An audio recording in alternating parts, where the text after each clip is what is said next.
Hello students, good morning. आज कक्षा 10वीं की गणित विषय की वर्कशीट संख्या 42, दिनांक 9 अक्टूबर 2020।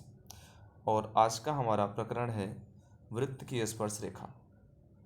दोस्तों, पिछले क्लास में हमने वृत्त के बारे में पढ़ा हुआ है और वृत्त का जो बेसिक कॉन्सेप्ट है, जो सामान्य जानकारी है, उसको हमने समझा हुआ है। और एक बार उसी बेसिक जानकारी को हम फिर से रिकॉल करते हैं और उसके बाद फिर प्रकरण पे जाते हैं। तो आइए सबसे पहले जानते हैं कि वृत्त क्या होता है। तो वृत्त एक ऐसी द्विमीय आकृति है जो एक निश्चित बिंदु से एक निश्चित दूरी पर स्थित बिंदुओं का समुच्चय होता है। ठीक है, ये एक निश्चित बिंदु है हमारा, और इस निश्चित बिंदु से एक निश्चित दूरी पर स्थित कुछ बिंदुओं को मिला देने से जो एक आकृति बनती है उसे हम कहते हैं वृत्त। ठीक है, अब इस वृत्त में ये हमारा परिधि होता है। परिधि, इसको परिमाप भी कहते हैं। ओके, परिधि या परिमाप। और जो एक फिक्स बिंदु था, निश्चित बिंदु था, उसको हम वृत्त का केंद्र कहते हैं। और केंद्र से परिधि को कहीं भी मिला दें, यानी वो जो निश्चित दूरी है, जो कि निश्चित बिंदु से निश्चित दूरी थी सभी बिंदुओं की, वो होती है त्रिज्या। त्रिज्या को हम आर से व्यक्त करते हैं, रेडियस। इंग्लिश में इसको हम रेडियस बोलते हैं, इसलिए आर से व्यक्त करते हैं। तो ये हो गई हमारी त्रिज्या।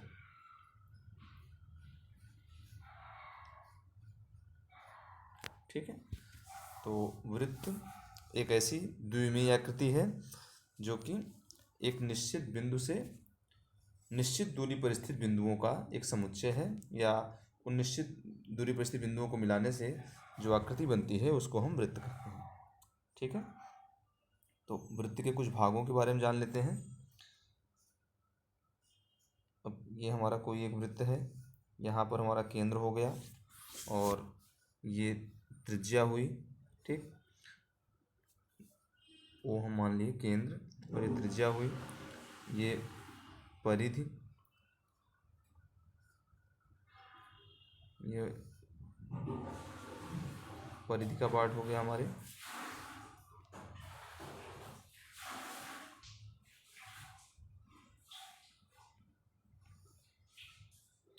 और उसके बाद वृत्त के परिधि के किन्हीं दो बिंदुओं को, मान लो एक बिंदु ये ए और ये दूसरा बिंदु बी, वृत्त के परिधि के किन्हीं दो बिंदुओं को सीधा मिला दिया जाए तो इसे हम वृत्त की जीवा कहते हैं। वृत्त की जीवा। और अगर वृत्त की वह जीवा जो सबसे बड़ी होती है, वृत्त की सबसे बड़ी जीवा जो कि केंद्र से पास करती है, उसे हम वृत्त का व्यास कहते हैं। तो व्यास वृत्त की सबसे बड़ी जीवा है जो कि केंद्र से पास करती है, केंद्र से होकर के जाती है। ओके, तो व्यास भी एक जीवा है जो कि केंद्र से गुजरती है या केंद्र से होकर जाती है। और जब हम वृत्त के किन्हीं दो बिंदुओं को वृत्तीय पथ पे मिलाते हैं तो वो चाप होता है, और सीधे मिलाते हैं तो जीवा होती है। ओके, ये बात बहुत अच्छे से समझ लीजिए कि यहाँ पर देखिए, ये वृत्त के ए और बी दो बिंदु हैं वृत्त की परिधि पर, और उनको जब हमने सीधा ज्वाइन करा दिया तो ए बी एक जीवा बन गई। और जब उसको हम वृत्तीय पथ पे चलते हुए मिलाते हैं तो वो चाप होता है। चाप हमारे वृत्त की परिधि का भाग होता है और जीवा हमेशा वृत्त के अंदर होती है। ठीक है, जीवा वृत्त के अंदर होती है और जो चाप है वो हमारे वृत्त के परिधि का ही एक भाग होता है। तो जीवा, चाप, व्यास, परिधि। आइए कुछ और चीज़ों को जानते हैं।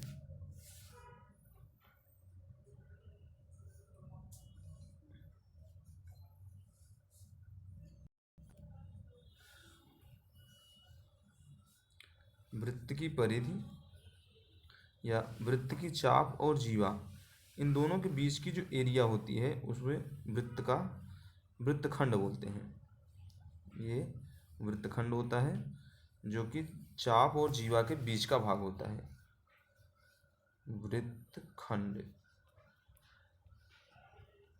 और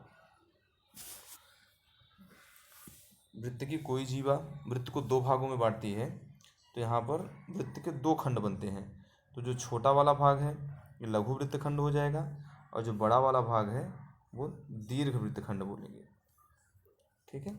इसी प्रकार किसी भी वृत्त में वृत्त की त्रिज्या और वृत्त के चाप, त्रिज्या और चाप से जो एरिया कवर्ड होती है, जो भाग बनता है, उसको हम त्रिज्यखंड बोलते हैं। ध्यान रखना, जीवा और चाप से वृत्तखंड और त्रिज्या और चाप से त्रिज्यखंड। तो त्रिज्यखंड का निर्माण दो त्रिज्याओं और एक चाप से होता है। इसी प्रकार और यह भी वृत्त को दो भागों में बांटता है, इसे लघु त्रिज्यखंड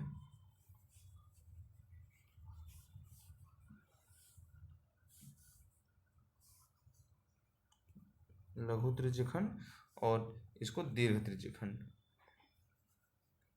ठीक है। तो ये कुछ हमारी बेसिक परिभाषाएं थी। अब आइए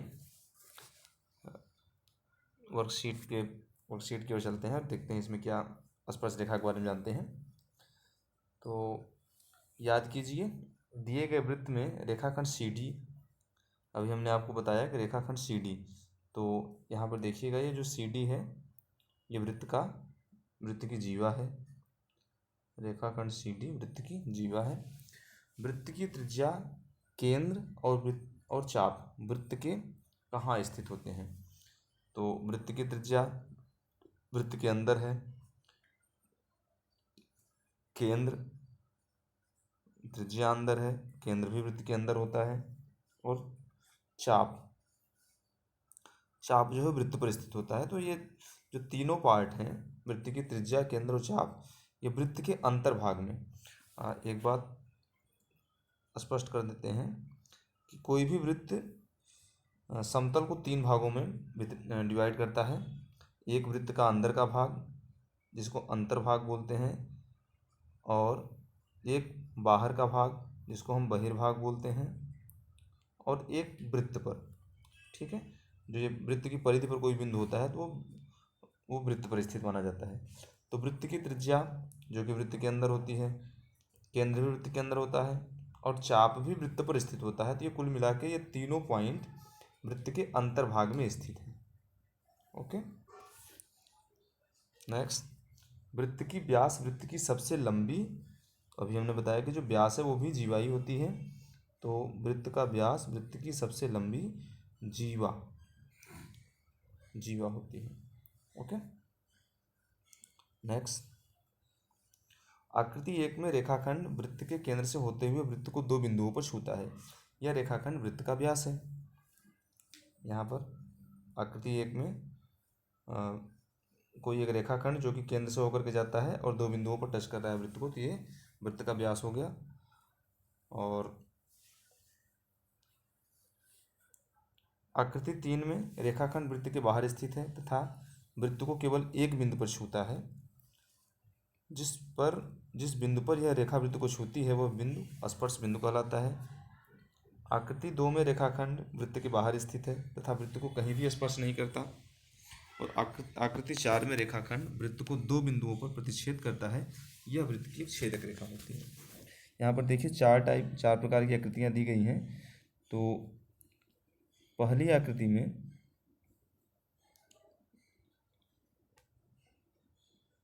चार आकृतियाँ दी गई हैं। जो पहली आकृति में एक रेखा है जो वृत्त के ठीक बीचों बीच जा रही है, केंद्र से होकर जा रही है, ये वृत्त की व्यास बन गई। दूसरी आकृति में रेखाखंड वृत्त के बाहर है, ये वृत्त के बाहर है, ये वृत्त को कहीं भी टच नहीं कर रहा है। ठीक है। और तीसरी आकृति में देखिए ये वृत्त को एक बिंदु पर टच कर रहा है। रेखाखंड ए बी वृत्त को एक बिंदु पर, उस पी बिंदु पर टच कर रहा है। तो ये जो पी बिंदु है ये वृत्त का स्पर्श बिंदु हो जाता है।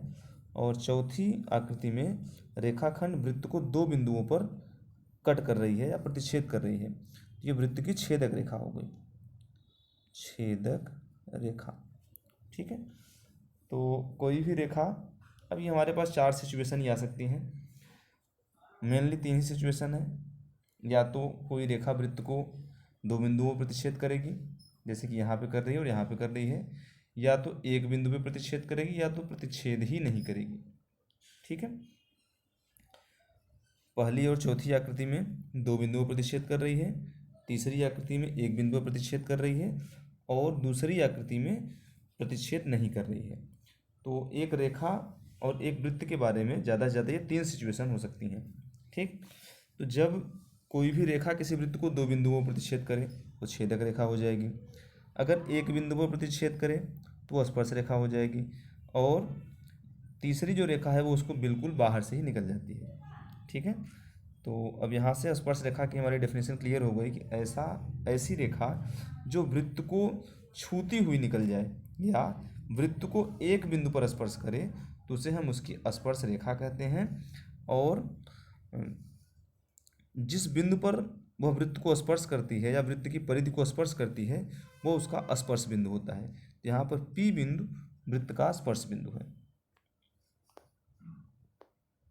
अब हम कह सकते हैं कि चित्र 3 में AB वृत्त की स्पर्श रेखा है तथा P स्पर्श बिंदु है। अब क्वेश्चन क्या बनता है, वृत्त की जीवा वृत्त की छेदक रेखा से किस प्रकार भिन्न है। वृत्त की जीवा वृत्त की छेदक रेखा से किस प्रकार भिन्न है। तो जो वृत्त की जीवा होती है वो वृत्त के अंदर होती है, वो परिधि के दोनों बिंदुओं को ज्वाइन करती है, और जो छेदक रेखा होती है वो वृत्त के परिधि के दोनों बिंदुओं से बाहर की ओर चली जाती है। ठीक है, तो आइए अब हम वृत्त की जीवा छेदक रेखा और स्पर्श रेखा में तुलना करते हैं। जीवा छेदक रेखा और स्पर्श रेखा, देखिएगा इनमें क्या डिफरेंस है तीनों में। जीवा वृत्त के अंदर स्थित होती है, पहला पॉइंट। दूसरा पॉइंट ये है छेदक रेखा वृत्त को प्रतिच्छेद करती है और स्पर्श रेखा वृत्त के बाहर स्थित होती है। जीवा वृत्त के अंदर, छेदक रेखा वृत्त को प्रतिच्छेद करती है और स्पर्श रेखा वृत्त के बाहर स्थित होती है। जीवा वृत्त के 2 बिंदुओं पर छूती है, छेदक रेखा वृत्त को 2 बिंदुओं पर प्रतिच्छेद करती है। जीवा केवल छूती है 2 बिंदुओं पर, यहाँ पर देखिएगा ये जीवा है, ये 2 बिंदुओं पर छू रही है, और जबकि छेदक रेखा वृत्त के 2 बिंदुओं पर प्रतिच्छेद करती है। ये छेदक रेखा है, ये वृत्त के 2 बिंदुओं पर प्रतिच्छेद कर रही है, और स्पर्श रेखा वृत्त के केवल एक बिंदु पर छूती है।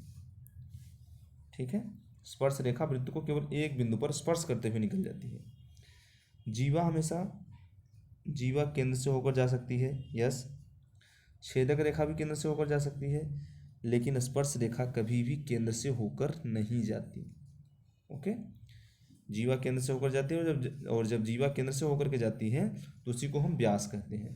ये जो हमारा थर्ड पॉइंट है ये हमारा व्यास कहलाता है। ऐसी जीवा जो केंद्र से होकर जाएगी वो व्यास कहलाएगी। छेदक रेखा भी केंद्र से होकर जा सकती है, बट स्पर्श रेखा कभी भी केंद्र से होकर नहीं जाती।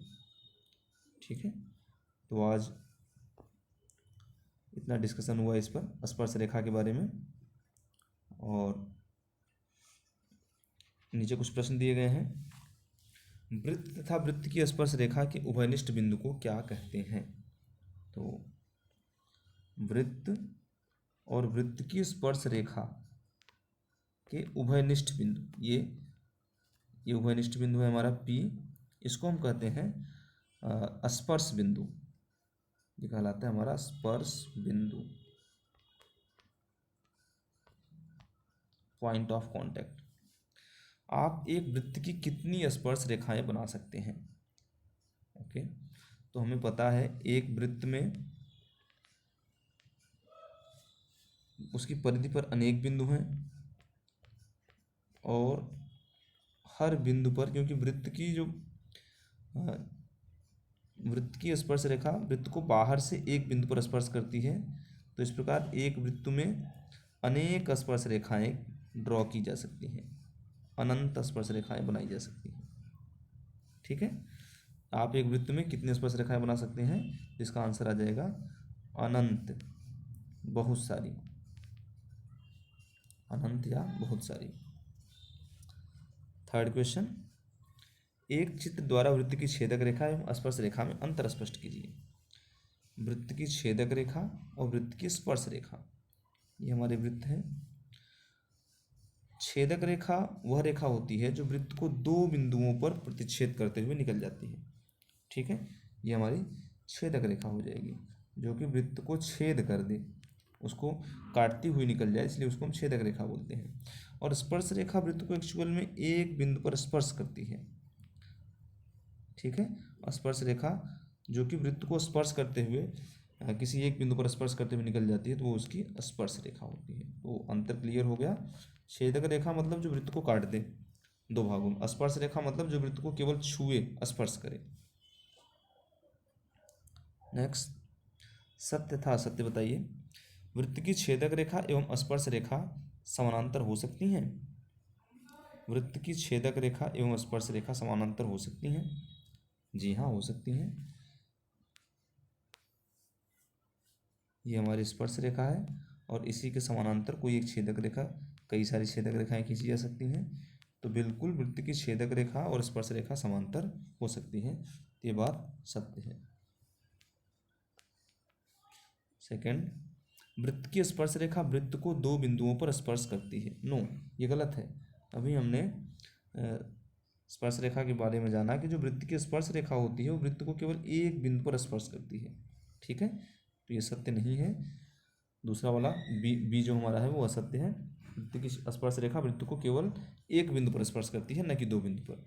ओके, तो आशा करते हैं कि ये टॉपिक आपको समझ में आया होगा, और वीडियो को बहुत ध्यान से देखिए। अगर फिर भी कोई समस्या आती है तो आप डिस्क्रिप्शन में डालिए, और उससे जो भी आपको प्रॉब्लम आ रही है उसको हम अगले वर्कशीट में हल करेंगे। Okay, thank you.